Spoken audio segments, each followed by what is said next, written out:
Morning dear students. Gayatri Vidya Mandir उच्च माध्यमिक विद्यालय सांसू के यूट्यूब चैनल पर आप सभी का पुनः हार्दिक स्वागत। आज हम 9th क्लास के विज्ञान विषय पर आधारित 500 पाठ पर अपन डिस्कस करेंगे। जो बायोलॉजी रिलेटेड मैटर दे रखा है उसको अपन समझाने जा रहे हैं। 500 पाठ दे रखा है जीवन की मौलिक इकाई। जीवन की मौलिक इकाई पर आधारित आपका पाठ है। इसमें अपन पढ़ेंगे कोशिका के रिलेटेड क्या मैटर दे रखा है उसको अपन समझने का प्रयास कर रहे हैं। हम जानते हैं जैसे कोशिका क्या होती है, क्या उसकी भूमिका होती है, कोशिका की क्या आवश्यकता हमें अध्ययन करने की पड़ती है, तो ऐसे कई प्रश्न हमारे दिमाग में आते हैं। परंतु हम जानते हैं जैसे एक मकान या एक इमारत को बनाने के लिए जितनी एक ईंट की आवश्यकता होती है, किसकी? एक ईंट की आवश्यकता होती है, वैसे अपना शरीर का निर्माण करने के लिए कोशिका की आवश्यकता होती है, हम जानते हैं। और कोशिका के बिना अपने शरीर की कल्पना अपन नहीं कर सकते। वैसे इमारत बनानी है तो उसके लिए ईंट की जितनी आवश्यकता होती है, जितनी उसकी भूमिका रहती है, उतनी हमारे शरीर में कोशिका की भूमिका भी रहती है। तो अपन कहते हैं किसी भी कमरे की या किसी भी इमारत की आधारभूत इकाई क्या है? आधारभूत इकाई क्या है? आधारभूत इकाई क्या है बताएंगे अपन। क्या ईंट क्या है? कमरे की आधारभूत इकाई क्या होती है? एक ईंट होती है। इसी प्रकार अपने शरीर की मौलिक इकाई क्या होती है? कोशिका। जनरली हम ये बात करते हैं। अपन जानते हैं कोशिका सजीवों की क्रियात्मक एवं संरचनात्मक मूलभूत इकाई है। ये वेरी इंपॉर्टेंट पॉइंट है। सजीवों की संरचनात्मक एवं क्रियात्मक इकाई क्या है? आपको प्रश्न पूछा जा सकता है कि क्या पूछेंगे? शरीर की संरचनात्मक एवं क्रियात्मक इकाई क्या है, या सजीव की संरचनात्मक एवं क्रियात्मक इकाई क्या है? तो आपको डायरेक्ट जैसे प्रश्न बना के पूछते हैं तो आपको जहाँ पे क्रियात्मक एवं संरचनात्मक वर्ड कॉमन काम आ रहे हैं वहाँ पे क्रियात्मक संरचनात्मक इकाई क्या हो जाएगी? आपके शरीर की कोशिका। क्या हो जाएगी? कोशिका। अब हमारे प्रश्न में दूसरा प्रश्न ये पूछता है कि हमारा शरीर तो विभिन्न प्रकार के अंगों से मिलकर बना होता है, अंग अलग अलग होते हैं और उनमें कोशिका की क्या भूमिका होती है? तो अपन बात करते हैं मकान से कितना भी बड़ा बनाओ, कितने भी डोर हो, कोई अलग अलग पोर्शन का आपने बना रखा हो, परंतु ईंट की क्या भूमिका होती है उसको आपको बताते हैं। ऐसे कोशिका जैसे ये दीवार की पूरे कमरे में अब ईंट की कोई भूमिका है क्या? तो अपन बात करते हैं यस, क्योंकि ईंट द्वारा ये एक पूरी प्रॉपर एक दीवार जनरेट होती है। ऐसे अपन बात करते हैं छोटी छोटी कोशिका मिलकर एक प्रकार का क्या बनाते हैं? ऊतक बनाते हैं। समान संरचनात्मक एवं क्रियात्मक रूप से समान कोशिका के समूह मिलकर एक ऊतक का निर्माण करते हैं। क्या करते हैं? ऊतक बनाते हैं। अब मान लीजिए वो ऊतक बन के ऊतक क्या करते हैं? सभी प्रकार के संरचनात्मक क्रियात्मक ऊतक एक समान साइज के और एक ही प्रकार के कार्य करने वाले ऊतक मिलकर क्या बनाते हैं? आपके एक अंग का निर्माण करते हैं। तंत्र क्या करते हैं? एक वर्ष देखें तो अंग बनाएंगे और सभी प्रकार के समान काम करने वाले अंग मिलकर क्या बनाते हैं? तंत्र बनाते हैं। क्या बनाते हैं? तंत्र। और सभी प्रकार के तंत्र मिलकर एक प्रकार का हमारे बॉडी के ढांचा का निर्माण करते हैं और इस प्रकार से हमारे शरीर का निर्माण होता है। ये हम जानते हैं और आपने पिछली कक्षा में पढ़ा भी होगा, कोशिका के बारे में थोड़ा बहुत बेटर आया भी होगा और जानते भी हो। सजीवों की क्रियात्मक एवं संरचनात्मक इकाई कोशिका होती है। ये आपके बाद दिमाग में पिछली कक्षा से भी है। अब अपन यहाँ पे क्या पढ़ने जा रहे हैं? यहाँ पे आप 9th के अकॉर्डिंग थोड़ा सा लेवल क्या है आपके लेवल के अकॉर्डिंग उसमें मैटर मेंशन कर रखा है। उसको एक एक चीज को कलेक्ट भी करते हुए आगे बढ़ेंगे। देखिए कोशिका की खोज की बात आती है तो सब जानते हैं कोशिका की खोज किसने की? रॉबर्ट हुक ने की। किसने की? रॉबर्ट हुक ने। परंतु यहाँ पे जीवित एवं निर्जीव दो प्रकार की कोशिका होती है। तो रॉबर्ट हुक ने जो कोशिका की खोज की थी वो पादप कोशिका के मृत कॉर्क से उन्होंने मृत कोशिका की खोज की थी। इसकी मृत कोशिका की खोज जो एक साल होती है और साल के अंतर्गत पाया जाने वाला कॉर्क होता है उसको अपघटित करने के बाद में जो पार्टिकल देखा उसको उसने स्टडी करके बताया कि ये कोशिका पद्धति है। जैसे प्याज की झिल्ली ली उन्होंने, क्या ली? प्याज की झिल्ली ली। प्याज की झिल्ली एक इतनी पतली सी परत होती है जिसको अपन बहुत, आपने कभी बार घर पे भी देखा होगा, तो एकदम पतली, जैसे किससे उसकी कल्पना करें तो मान लीजिए नहीं होता है पॉलीथीन एकदम मुलायम, उससे भी मतलब 10 से 5 मुलायम कोशिका पाई जाती है। प्याज पर क्या पाई जाती है? झिल्ली पाई जाती है। और उसके अध्ययन करने पर क्या पाया? उनमें अलग अलग प्रकार के सतह संरचना देखने को मिलती है और उन्होंने प्रत्येक संरचना को उन्होंने क्या नाम दिया? कोशिका। क्या नाम दिया? कोशिका। ये कार्य करने का काम किया था रॉबर्ट हुक ने। किसने काम किया था? रॉबर्ट हुक ने। रॉबर्ट हुक ने देखा कि प्याज की झिल्ली लेकर उनको सूक्ष्मदर्शी की सहायता से देखते हैं तो उनको एक मधुमक्खी के सतह नुमा प्रत्येक पार्ट में बल्ब बने हुए देखे जाते हैं और उन प्रत्येक बल्ब को क्या बोला जाता है? कोशिका के नाम से जाना जाता है। अब अपन अगली बात करते हैं कि कोशिका सिद्धांत प्रस्तुत करने का काम किया था स्लेडन व स्वान ने। स्लेडन ने पादप कोशिका का अध्ययन किया, पादप कोशिका का विस्तार से अध्ययन किया, जबकि जंतु कोशिका पर काम किसने किया? स्वान ने। किसने काम किया? स्वान ने। ये दो वैज्ञानिक थे जिन्होंने कोशिका सिद्धांत प्रस्तुत करने का कार्य किया। इसको भी अपन व्यवस्थित पढ़ेंगे। अभी फिलहाल एक बार मैं आपके सामने शॉर्ट समरी के रूप में आपके सामने रिप्रेजेंट किया है। फिर अपन देखते हैं ल्यूवन ने एक जीवित कोशिका की खोज की तथा सूक्ष्मदर्शी का आविष्कार भी इसने ने किया था कि देखते हैं सूक्ष्मदर्शी किस प्रकार की बनी होती है। कि आप लैब में गए होंगे और देखा भी होगा, नहीं देखी तो आपको बताएंगे हम कि सूक्ष्मदर्शी क्या किस प्रकार से काम करती है और उसमें क्या लगा होता है जिससे कोई छोटी सी बड़ी दिखाई देती है। तो उसमें उत्तल लेंस लगा होता है। कौन सा? उत्तल लेंस, जो छोटी सी चीज को बड़ी चीज करके देखने में मुख्य भूमिका अपनी अदा करते हैं। तो आप देखते हैं प्रकाश किरण, आप यहाँ पे आंख लगा के आप देखते हैं क्या?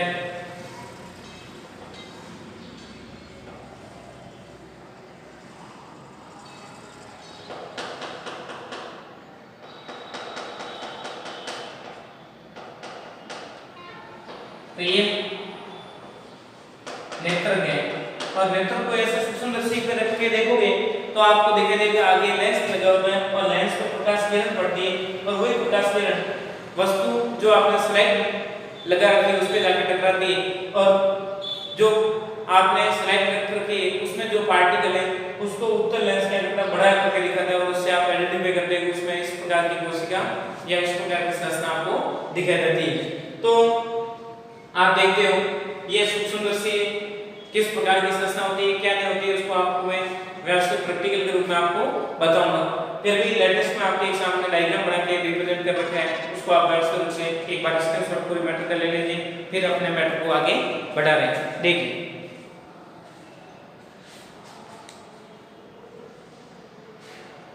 स्क्रीनशॉट आपने ले लिया होगा। अब मैं मैटर को क्लोज करते हुए इसको आगे बढ़ा रहा हूँ। देखिए अपन बात कर रहे थे कोशिका पर आधारित मैटर को आगे बढ़ा रहे थे कि कोशिका को रॉबर्ट हुक ने प्याज की झिल्ली पे उसने देखा तो उसको दिखाई देता है कि एक मधुमक्खी का सत्ता होता है, उसी के अनुसार इसके क्या बने होते हैं बल्ब। एक आप दिखाई देते हैं ऐसे बल्ब दिखाई देते हैं और इन्हीं बल्ब का नाम क्या होता है? कोशिका। और ये क्या है? कोशिका होता है। जैसे मधुमक्खी का सत्ता आपने देखा होगा कैसा होता है, सब जानते हो ना, सभी अच्छी तरह जानते हो। और इन्हीं में जो ये पार्टिकल दिखाई देते हैं और यही पार्टिकल क्या आपके कोशिका का कार्य करते हैं। ये क्या है? कोशिका। ये किसमें देखी कि प्याज की झिल्ली में उन्होंने रॉबर्ट हुक ने प्याज की झिल्ली में उन्होंने देखा इस प्रकार की संरचना दिखाई देती है और उसी को उन्होंने बताया कोशिका। इनको खोज करने का काम किया रॉबर्ट हुक ने।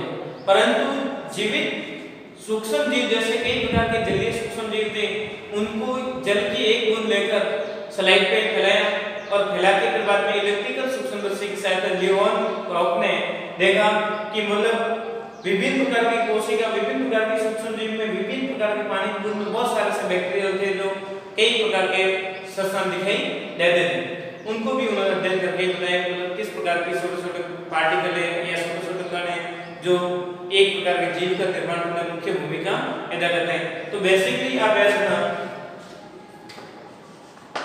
कोशिका सजीव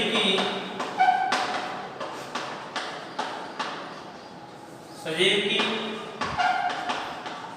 संरचनात्मक एवं क्रियात्मक इकाई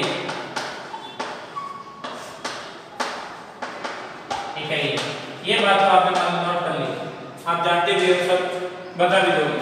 परंतु जब कोशिका की समान प्रकार की कोशिका मिलकर क्या बनाते हैं, कोशिका को समूह मिलकर बनता है। समान प्रकार की कोशिका के समूह मिलकर क्या बनाएंगे, आपकी एक ऊतक बनाते हैं। क्या बनाते हैं, ऊतक। और ऊतक का समूह मिल जाता है, समान प्रकार के ऊतक आपस में मिलकर क्या बनाते हैं, एक अंग का निर्माण करते हैं। क्या करते हैं, अंग बनाते हैं।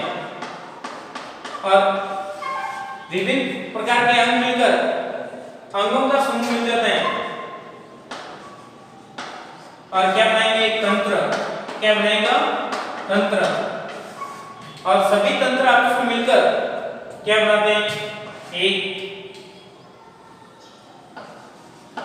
शरीर का ढांचा।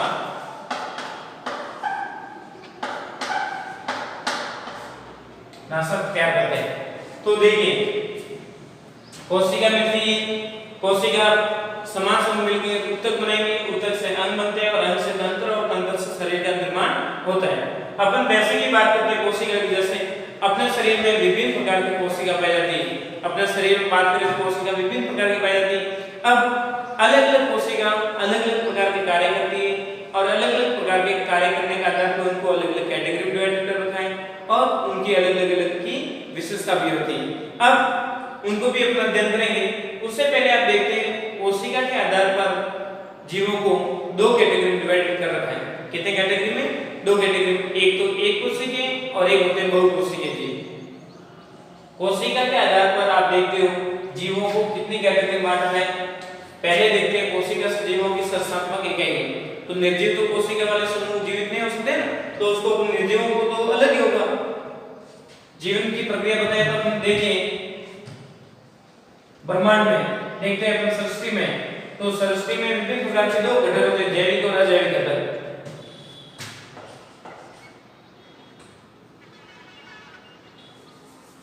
या ब्रह्मांड शॉर्ट का नाम डाल दो।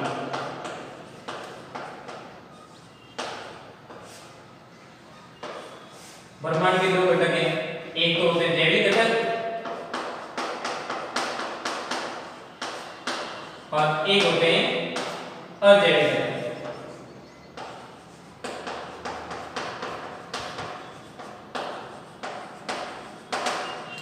अजैविक घटक आप जानते हो हवा, जल, अग्नि, वायु और उसके बाद में पृथ्वी, तो बहुत सारे ये सारे क्या हो जाएंगे, अजैविक घटक। पत्थर पत्थर पहाड़ ये सारे अजैविक घटक है। पृथ्वी, पत्थर, वायु, जल, अग्नि, ये सारे क्या है, अजैविक घटक। और जैविक घटक की बात करें, जैविक घटक कौन कौन से रहेंगे, जंतु व पेड़ पौधे, जंतु व पेड़ पौधे, पादप, ये दो प्रकार के घटक हो जाते हैं। अब आपको बात करते हैं जैविक एवं अजैविक घटकों के मध्य क्या अंतर पाया जाता है, सजीव एवं निर्जीव में क्या अंतर होता है। तो उस पर बात करें तो आप जानते हैं सजीव जैविक क्रिया संपन्न करते हैं, निर्जीव में जैविक क्रिया होती भी नहीं। सजीव श्वसन अवसन साथ साथ जैविक क्रिया करते हैं और वो नहीं करते हैं और ये अपना स्थान या गतिशील होते हैं, जबकि ये क्या होते हैं, स्थिर अवस्था में पड़े रहते हैं। क्या होते हैं, स्थिर अवस्था में रहने वाले घटक हैं। तो कई प्रकार के आपने सजीव और निर्जीव में अंतर वाला मैटर आपने आज की क्लास में देखा होगा, परंतु यहाँ पे आप देखोगे एक तो जंतु और एक पादप। अब जंतु और पादप को देखते हैं, कोशिका की संख्या के आधार पर इनको दो कैटेगरी में डिवाइड कर रखा है, एक तो एक कोशिकीय और एक बहुकोशिकीय। क्या होते हैं उसको अपन स्टडी करने जा रहे हैं। उससे पहले देखिए इसका स्क्रीनशॉट ले लेते हैं।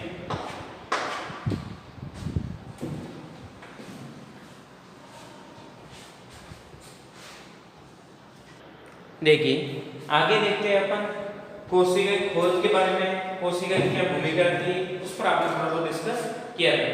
और जीवित कोशिका खोज के लिए विवरणक में सूक्ष्मदर्शी की सहायता से आपने सूक्ष्मदर्शी को मैंने बना के बताया, और प्रैक्टिकल रूप में आप आओगे तो मैं आपको डायरेक्ट समझा दूंगा क्या होती है उसकी, कैसे रोल होता है, क्या बेस होता है, कौन सा लेंस होता है, कहाँ से देखते हैं, उस साथ मैं आपको प्रैक्टिकल रूप से भी बताऊंगा। देखिए अब आगे की बात करते हैं अपन। कोशिका के संख्या के आधार पर सजीवों को दो कैटेगरी में डिवाइड कर रखे हैं। कौन कौन सी? कोशिका की संख्या के आधार पर सजीवों को दो वर्गों में विभाजित किया। कौन कौन से? एक तो एक कोशिकीय और एक बहुकोशिकीय।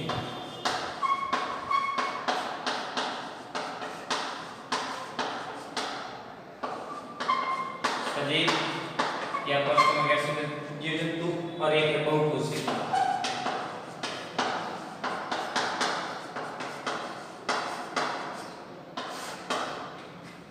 एक कोशिकीय और बहुकोशिकीय। एक कोशिकीय किन्हें कहते हैं? ऐसे सूक्ष्म जीव या ऐसे सजीव जिनके शरीर का निर्माण केवल एक कोशिका से होता है, उनकी सारी क्रिया एक्टिविटी एक कोशिका द्वारा संभव होती है। खाना पीना, रहना, उठना, सोना, जितनी भी प्रकार की अपन जैसे हलचल करते हैं वो सारे उनमें अपने, जैसे आँख देखने का अलग काम कर रही है, कान सुनने का काम कर रहा है, मुंह बोलने का काम कर रहा है, हाथ पैर हिलने का काम करते हैं, तो उनमें सभी में अलग अलग कोशिका अलग अलग प्रकार मुख्य भूमिका निभाती है। परंतु जैसे आप देखोगे अमीबा एक कोशिकीय जीव है, वो सारे मूवमेंट एक कोशिका द्वारा करेगा। शायद भोजन को ग्रहण करना है, शायद भोजन को पाचन करना है, उत्सर्जन करना है, या उसको गति करनी है, जो भी सारी एक्टिविटी केवल एक कोशिका द्वारा संपन्न करता है। और बहुकोशिकीय में बहुत सारी कोशिका पाई जाती है और विभिन्न प्रकार के कार्य अलग अलग कोशिका द्वारा करके एक उत्तर का अनुमान ऐसे बना के पूरे शरीर का निर्माण करते हैं। इसमें बहुत सारी कोशिका बनती है और इसमें एक कोशिका। तो अपन इसकी परिभाषा आपको पूछे, एक कोशिकीय सजीव किसे कहते हैं? ऐसे जंतु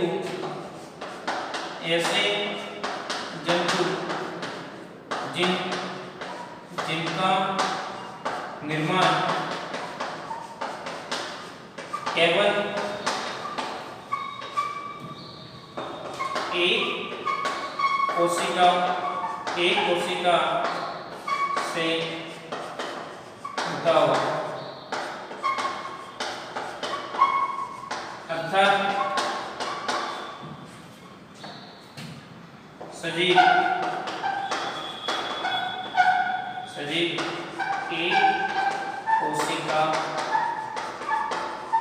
एक कोशिका से जैविक क्रिया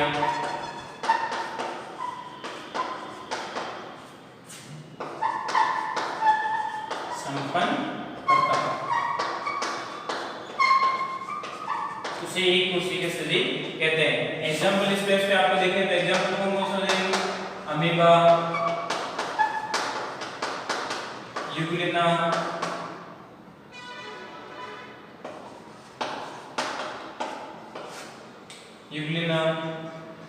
उसके बाद में पैरामीशियम,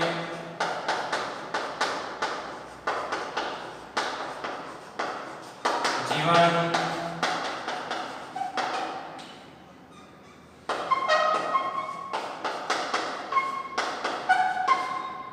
कैलिडोमन, मोन्सो, etc। ये ऐसे जीव होते हैं जिनमें केवल एक कोशिका पाई जाती है और सारी जैविक क्रिया एक कोशिका द्वारा संपन्न करते हैं। जैसे अमीबा की आपको संरचना पूछे तो अमीबा की कोई फिक्स संरचना नहीं होती, जैसे भी आपने संरचना बनाई वो उसकी एक्सेप्ट है। शायद एक रेखा खींचते तो भी वो अमीबा है, एक बिंदु बना दे तो भी अमीबा है, कैसे भी आप संरचना बनाते हो सारे क्या है? अमीबा है। ये आपने क्या बना दिया? अमीबा।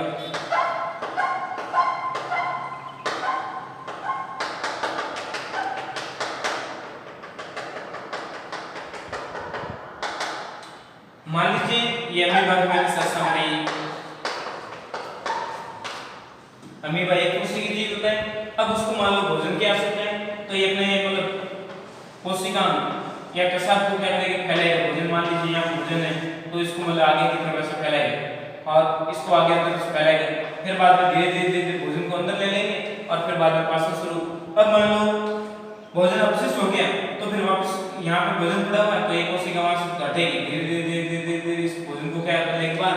तो इस प्रकार से कुल मिलाकर सारी क्रियाविधि एक ही कोशिका के द्वारा संपन्न होती है। अर्थात अपन के एक कोशिकीय जीव में जितने भी प्रकार के जैविक प्रक्रम होते हैं वो एक कोशिका द्वारा संपन्न होते हैं। अब बात करते हैं अपन बहुकोशिकीय जीवों की। बहुकोशिकीय जीव कौन कौन से होते हैं? ऐसे जंतु जिनकी जैविक क्रियाओं को संपन्न करने के लिए बहुत सारी प्रकार की भिन्न भिन्न प्रकार की कोशिका की आवश्यकता होती है, उन्हें बहुकोशिकीय सजीव कहते हैं। परिभाषा अपन लिख रहे पहले, ऐसे जंतु जिनका निर्माण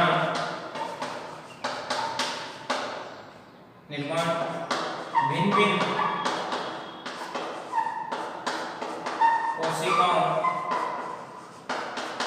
कोशिकाओं से मिलकर,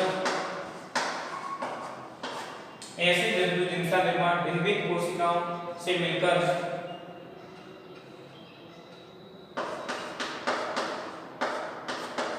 होता है, अर्थात सजीव।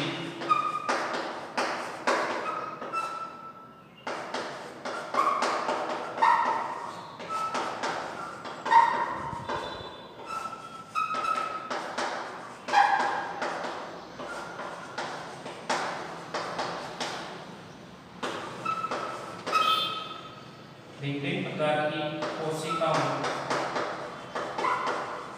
से संपन्न करते हुए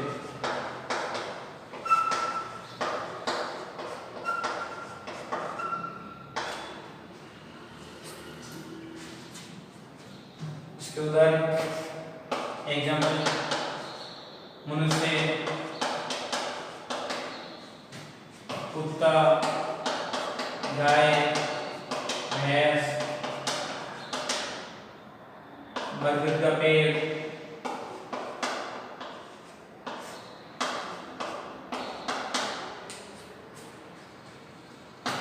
हाथी, मछली, जितने भी आपको नाम आए उतने कम, मोर, नाम लिखो उतने सारे हम लिखे थे। तो अपन बात कर देते हैं एक कोशिकीय जीव ऐसे जंतु जिनका निर्माण केवल एक कोशिका से होता है, अर्थात इन जंतुओं की जैविक क्रिया केवल एक कोशिका द्वारा संपन्न होती है। जो भी क्रिया एक्टिविटी करनी है वो सारे एक कोशिका से संपन्न करते हैं। उदाहरण अमीबा, यूग्लिना, पैरामीशियम, जीवाणु, कैलिडोमस आदि ये एक कोशिकीय जीव होते हैं। अमीबा पर अपने थोड़ा बहुत आपको बताने का प्रयास किया कि अमीबा में देखते हैं, अमीबा की संरचना मैंने बताया कैसे भी अमीबा की संरचना हो सकती है, परंतु जैसे भोजन की उसका आवश्यकता है तो वो अपने प्रसाद को आगे बढ़ाते हैं और भोजन को न्यूट्रलाइज मतलब अपशिष्ट है तो उसको बाहर निकालना कोशिका को सिकोड़ेगा, इस प्रकार से अपनी क्रिया संपन्न करता है। इसको अपन आगे वाले पार्ट में आपके विस्तार रूप से भी दे रखा है, उत्तर वाले में उसमें भी अपन अध्ययन करेंगे। अब देखते हैं बहुकोशिकीय जंतु। बहुकोशिकीय जंतु की क्या विशेषता होती है, किसे कहते हैं बहुकोशिकीय जंतु और क्या उदाहरण इस पर अपन बात करते हैं। देखिए ऐसे जंतु जिनका निर्माण भिन्न भिन्न कोशिकाओं से मिलकर बना होता है, अर्थात जैविक क्रिया भिन्न भिन्न प्रकार की कोशिकाओं से संपन्न होती है, उन्हें बहुकोशिकीय जीव कहते हैं। उदाहरण मनुष्य, कुत्ता, गाय, भैंस, बकरी, बरगद का पेड़, हाथी, मछली, मोर आदि जितने भी जीव जंतु दिखाई देते हैं वो सारे क्या है, बहुकोशिकीय जीव जंतु होते हैं। सांप है तो देखते हैं अपन मान लो अपने पे बात करते हैं मनुष्य पे, जैसे मनुष्य को देखने के लिए आंख की अलग कोशिका होती है, वृषण कोशिका होती है, भोजन खाते हैं तो उसके पाचन के लिए अलग कोशिका होती है, श्वसन क्रिया के लिए फेफड़ा में अलग कोशिका होती है। मान लो मूवमेंट कोई कर रहे हैं आप, कोई गति कर रहे हैं हाथ पैरों की कोशिका अलग होती है। हाथ पैरों में या शरीर की बॉडी के निर्माण में मतलब अस्थि कोशिका पाई जाती है। सोचने के लिए तंत्रिका कोशिका पाई जाती है। तो आप जानते हो भिन्न भिन्न प्रकार की कोशिका होती है। जैसे सेक्सुअल प्रोसेस में मान लो रिप्रोडक्शन करते हैं, जन्म क्रिया करते हैं, उसके लिए अलग अंग होते हैं और अलग कोशिका काम करती है। तो सभी प्रकार की अपन बात करें तो अलग अलग कोशिका के द्वारा अपन अलग अलग प्रकार के कार्य संपन्न करते हैं। सभी प्रकार के एक कोशिका द्वारा कार्य अपन नहीं कर सकते हैं। ऐसा नहीं कि अपन आंख द्वारा देख भी सकते हैं, खाना भी खा सकते हैं, सुन भी सकते हैं, सब क्रिया एक आंख से अपन कर सकते हैं क्या? Not possible. क्यों? क्योंकि हम मनुष्य बहुकोशिकीय जीव हैं और उनको जैविक क्रिया संपन्न करने के लिए विभिन्न प्रकार की कोशिका की जरूरत होती है। जैविक क्रिया हम बात करते हैं, जैविक क्रिया सब होती क्या है, जैविक क्रिया होती क्या है, तो उसको मैं आपको डिस्कस करके बता रहा हूँ। तो उससे पहले आप इसका एक बार स्क्रीनशॉट ले लीजिए, फिर अपन देखते हैं जैविक क्रिया क्या होती है, उसकी बात कर रहे हैं। देखिए अपन बात कर रहे हैं जैविक क्रिया क्या होती है, उस पर आधारित हम आपको थोड़ा बहुत मैटर बता रहा हूं। देखिए जैविक क्रिया का मतलब होता है जीव जंतु अपना जीवन यापन करने के लिए विभिन्न प्रकार के क्रियाकलाप करता रहता है, विभिन्न प्रकार की क्रिया करता है, उन्हें सामान्य भाषा में क्या बोलते हैं? जैविक क्रिया। अर्थात अपन क्या कहें जैविक क्रिया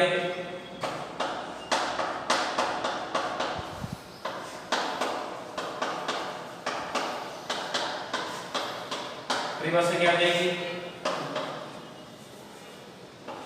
सजीवों द्वारा जीवन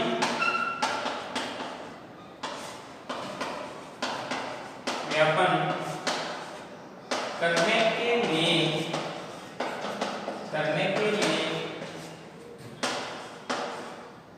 ही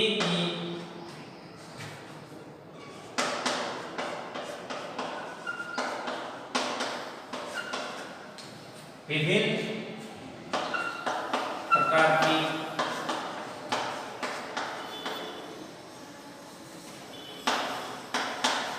क्रिया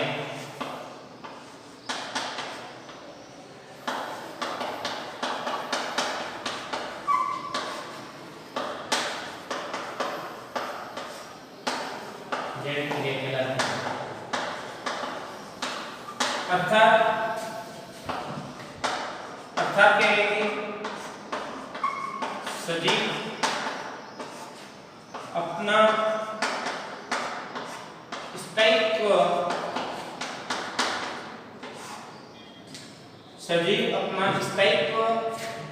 बनाए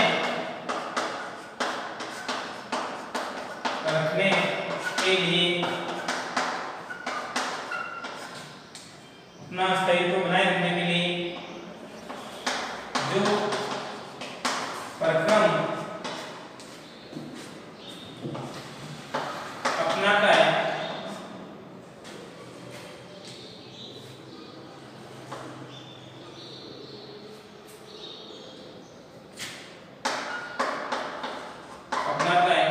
उसे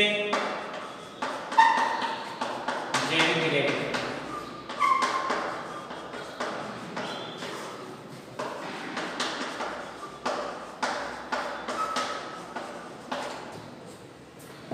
बेसिकली अपन देखते हैं जैसे श्वसन,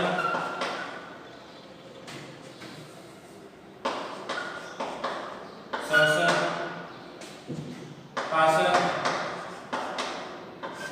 उत्सर्जन,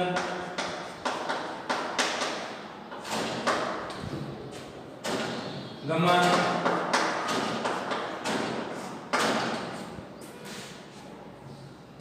प्रजनन,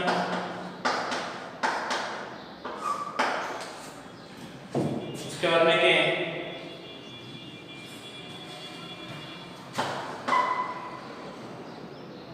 सोना,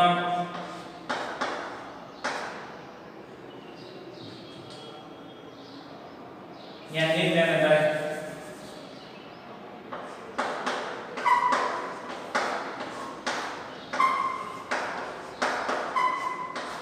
आराम,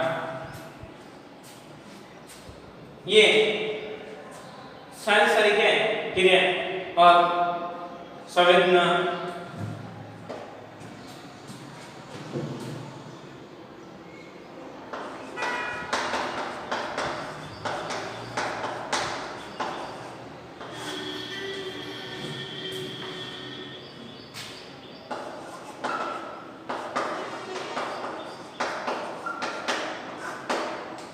अपन जनरली देखते हैं जैविक क्रिया के अंतर्गत ये आता है श्वसन। जितने भी सजीव होते हैं उनको श्वसन की आवश्यकता होती है। वो श्वसन के लिए ऑक्सीजन लेते हैं और कार्बन डाइऑक्साइड को बाद में यूज करते हैं। श्वसन के लिए अलग अलग कोशिका काम करती है। सांस नली में अलग कोशिका होती है, नाक में अलग कोशिका होती है, फेफड़ों में अलग कोशिका होती है और अलग अलग अंग अपने काम करते हैं। पादपों में भी होता है और जीव जंतुओं में भी होता है। अब मान लो एक कोशिका सजीव है तो वो सारा प्रोसेस एक ही कोशिका द्वारा संपन्न कर लेगा, परंतु बहु कोशिका सजीव है तो उनको जैविक क्रिया को संपन्न या संश्लेषण करने के लिए भिन्न भिन्न प्रकार की कोशिका की आवश्यकता होती है। पाचन, मान लो भोजन करने के लिए, मान लो कि अमीबा की बात करते हैं, अमीबा एक कोशिका में अपना भोजन पाचन कर लेता है, परंतु अपनों को भोजन करने के लिए पहले अपन भोजन को मुंह में लेते हैं, फिर दांतों द्वारा भोजन को पीसते हैं, जीवान उसमें लार मिलाती है और भोजन को लुब्धीदार बनाती है, फिर बाद में ग्रसनी करता है, फिर आमाशय उसमें कुछ मात्रा में भोजन को न्यूट्रलाइज करता है, फिर बड़ी आंत छोटी आंत अलग अलग स्थान पे जाता हुआ भोजन क्या होता है जो एक्स्ट्रा बच जाता है तो उसको अपन क्या करते हैं उत्सर्जन। जो अनावश्यक अपशिष्ट पदार्थ शेष बचता है भोजन क्रिया के बाद में आपके अपशिष्ट पदार्थ शरीर में बच जाता है, उसे उत्सर्जन की क्रिया द्वारा क्या किया जाता है न्यूट्रलाइज किया जाता है, उसे उत्सर्जन कहते हैं। गमन, गति करना, चलना फिरना उठना, उसके लिए भी अलग अलग कोशिका काम आती है। प्रजनन, अपने समान सजीव भिन्न भिन्न प्रकार की प्रजनन क्रिया द्वारा अपने समान जीव को उत्पन्न करने की टेंडेंसी बनाए रखता है। निद्रा लेना शरीर को आराम भी देता है और संवेदना, देखना, हंसना, सुनना, लगने पर उसको दर्द होना, ये सारी क्रिया सजीवों में संपन्न होती है। तो इनके बारे में अपने आज अध्ययन किया।